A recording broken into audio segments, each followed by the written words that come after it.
روى ذوي الشهيد ملازم أول أبو بكر عباس ياسين لكاميرا قناة هنا بغداد تفاصيل ما دار بينهم وبين تنظيم داعش الإرهابي من رسائل هاتفية من هاتف الشهيد قبل استشهاده، مؤكدين أن الرسائل كانت تأتي من 3 جهات مختلفة.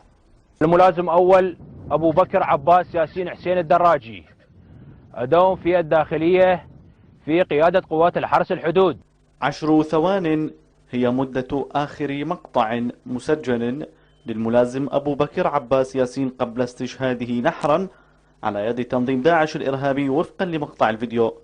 رواية حيكت على مدار نحو شهر، بدأت أول الأمر بخطفه واثنين معه على طريق صحراوي بين كربلاء والأنبار أثناء عودتهم بعد انتهاء واجبهم على الحدود العراقية، ثم المساومة عليه وطلب فدية من جهتين أو أكثر. تم مراسلتنا على هاتف ولدي الملازم أبو بكر على الفايبر، وطلبوا من عندنا فدية قدرها 50,000 دولار.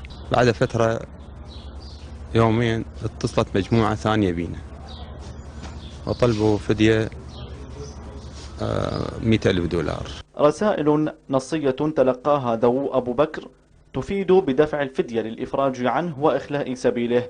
غرابة الأمر أن طريقة التحدث إليهم استخدمت فيها رسائل نصية كتبت تارة باستخدام اللهجة العراقية الجنوبية، ثم اللهجة العراقية الغربية، ثم اللهجة السورية، ما يفرض نظرية بيع المخطوف سعيا للحصول على الفدية التي أبدى ذووه دفعها شرط حصولهم على وعد أو أمل بالإفراج عن ابنهم.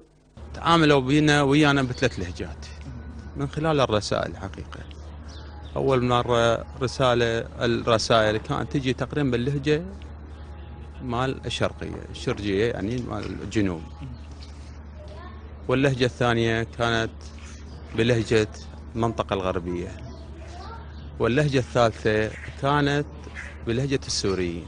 أول مرة قالوا والدته تجون سوريا، قالت لهم أجي سوريا. بعدين إليا قالوا تجي للصحراء مال كربلاء، قلت لهم أجي الصحراء مال كربلاء. وين تريدون؟ أي محافظة تريدون؟ أي مكان. لولا حب للعراق لكانت أكو مجالات أخرى للعمل، بس حب لوطنه وللعراق كان جنديا أو شرطيا ضابطا أو منتسبا جاء من أجل خدمة البلد. ملامحهم الراضية عما جرى واضحة، لكنها غاضبة من فقدان جثة ابنهم، ربما يكون بصورة نهائية، لأن مهمة استعادتها ستكون مكلفة، خصوصا وإن لا مكان محدد لها. سرمد العبادي، هنا بغداد.